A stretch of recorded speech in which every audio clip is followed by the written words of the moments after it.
Birbhum portal.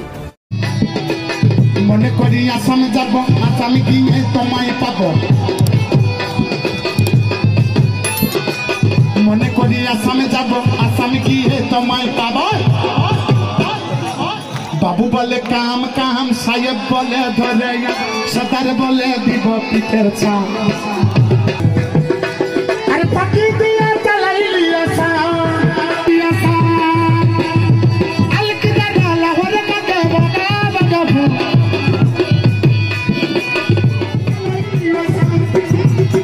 আরে পাখি দিয়ে চালাইলি আসাম, আরে পাখি দিয়ে চালাইলি আসাম, আরে পাখি দিয়ে। শান্তিনিকেতনের বসন্ত উৎসব কোথায় হবে, কে করবে, এই নিয়ে ধোঁয়াশা। শান্তিনিকেতন থানায় শুরু হলো বসন্ত উৎসব নিয়ে বৈঠক। বিশ্বভারতী কর্তৃপক্ষ আগেই বিজ্ঞপ্তি জারি করে জানিয়ে দিয়েছে 11 তারিখে নিজেদের মতন করে বসন্ত উৎসব করবে বিশ্বভারতী। ছাত্রছাত্রী, প্রাক্তনী, অধ্যাপক, কর্মীদের নিয়ে। তারপরে বন দফতর জানিয়ে দিয়েছে জঙ্গল এলাকায় আবির খেলা, গাড়ি পার্কিং, ড্রোন ওড়ানো, ছবি তোলায় নিষেধাজ্ঞা জারি করা হয়েছে। এরপরেই রীতিমতো চর্চা শুরু হয়েছে শান্তিনিকেতনের বসন্ত উৎসব কোথায় হবে। বিভিন্ন কমিটিকে ডেকে বৈঠক করল শান্তিনিকেতন থানা। উপস্থিত ছিলেন বোলপুরের অতিরিক্ত পুলিশ সুপার রানা মুখোপাধ্যায়, শান্তিনিকেতন থানার ওসি কস্তুরী মুখোপাধ্যায়, বোলপুর পৌরসভার বিভিন্ন ওয়ার্ডের কাউন্সিলর, রূপপুর পঞ্চায়েত ও কঙ্কালীতলা গ্রাম পঞ্চায়েতের নেতাকর্মীরা। বিশ্বভারতী নিজেদের মতন করে উৎসব পালন করার কারণে গত কয়েক বছর ধরে বোলপুর শান্তিনিকেতনের বিভিন্ন এলাকা যেমন রতনপল্লী, জাম্বুনি, শ্রীনিকেতন ও কঙ্কালীতলা, সতীপীঠ সহ আরও বেশ কিছু স্থানে স্থানীয়রা নিজেদের উদ্যোগে বসন্ত উৎসব আয়োজন করছে। জুম্মার যে নামাজ শুক্রবার দিনকে আছে, এই সমস্ত ইস্যু নিয়ে আজকে একটা কমন মিটিং রাখা হয়েছিল, যাতে বোথ কমিউনিটির মানুষ যারা যারা অনুষ্ঠান করতে তাদের কমিটি, তার সঙ্গে হাট কমিটি, এরা সবাই ছিলেন এবং আমরা কিছু বিষয় আলোচনা করলাম। একটা বিষয়ের মধ্যে সেটা আমরা কিছু ইনস্ট্রাকশনস দিলাম। তার মধ্যে একটা যেমন ট্রাফিকের অ্যারেঞ্জমেন্ট থেকে বলা হলো আমরা নো এন্ট্রি কোথায় কোথায় করবো, কোথায় নো পার্কিং করবো, কোথায় কি প্রোগ্রাম হচ্ছে তার জন্য খবর রাখলাম। টাইমিং এর জন্য হাট কমিটিকে বলা হলো যে তাদের যে গাড়ি মালপত্র নিয়ে যায় সেই টাইমিংটা আমরা ফিক্স করলাম।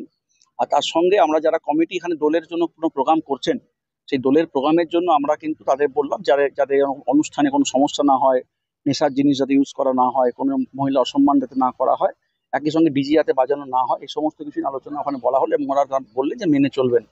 একটা বিষয় আমরা ভালো করে বলে দিলাম যে এবার যেহেতু আমাদের ফরেস্ট থেকে বলা হয়েছে যে আমরা ওই সোনাঝুরিতে রং খেলার জন্য রাখতে কোনো অনুষ্ঠান করতে দিচ্ছি না, আমরা ওদেরকে বললাম যে আমরাও করবো, অ্যানাউন্সমেন্ট করবো যাতে লোক বুঝতে পারে, সাধারণ লোক, যে আমরা সোনাঝুরিতে আপনারা আসুন, ব্যবসা কেনাকাটা করুন, কিন্তু রং খেলার জন্য আমাদের অন্য জায়গায় প্রোগ্রাম আছে, আপনার সোনাঝুরি রং খেলবেন না। 14ই মার্চ কি ব্যবস্থা নেওয়া হয়েছে পুলিশের পক্ষ থেকে? কারণ সেদিন দোলের দিন, বসন্ত উৎসব বিশ্বভারতী বা আদার্স জায়গায় না হলেও পুলিশের কি পদক্ষেপ নেওয়া হয়েছে? সব থেকে বড় পদক্ষেপ হচ্ছে ট্রাফিক এবং পার্কিং ম্যানেজমেন্ট। অনেক লোক বাইরে থেকে আসেন, টোটো করে ঘোরেন, গাড়ি করে ঘোরেন, বাইক করে ঘোরেন, সেগুলো অ্যারেঞ্জ করেছি আমরা।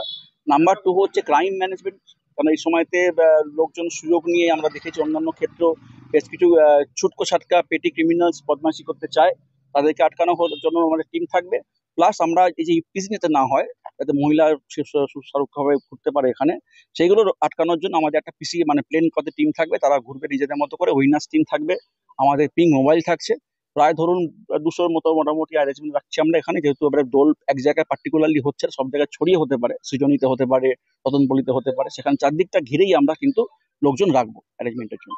স্যার, বিপুল সংখ্যক একটা যানজট দেখা যায় প্রতিবার দোল উৎসব উপলক্ষে, সেই যানজট এড়াতে এবং টোটোর একটা থাকে, সেইটাকে এড়াতে স্যার কি? গতবার যানজট কিছু হয়নি, গতবারে কিন্তু আমরা কোথাও টোটো আটকে গেছে বা সহজ চোখ করে গেছে, এটা কিন্তু গতবার আমি দেখতে পাইনি, আমি ছিলাম এখানে। একই প্ল্যানিং রাখা হচ্ছে, নর্মাল ফ্লো থাকে ট্রাফিকের প্রেশার থাকবে, হয়তো স্লো হতে পারে ট্রাফিক মুভমেন্ট, কিন্তু ফ্লো কন্টিনিউ থাকার জন্য বন্দোবস্ত করছে। ওখানে ওই প্রশাসনের তরফ থেকে ডাকা হয়েছে যে সামনে বসন্ত উৎসব আছে, তো সেই বসন্ত উৎসবের জন্য কি কি নির্দেশিকা, কি কি বিধি আছে, আমাদের কি কি মানতে হবে, সেগুলোর জন্য কোথায় দোল করছেন? আমরা ছোট করে 2 নম্বর ওয়ার্ডের পক্ষ থেকে প্রতি বছরই করি। এবছরে ছোট করে একটা আয়োজন করছি আমাদের ওয়ার্ডের বাচ্চাদের নিয়ে বা আমাদের ওয়ার্ডের এলাকার মানুষদের জন্য।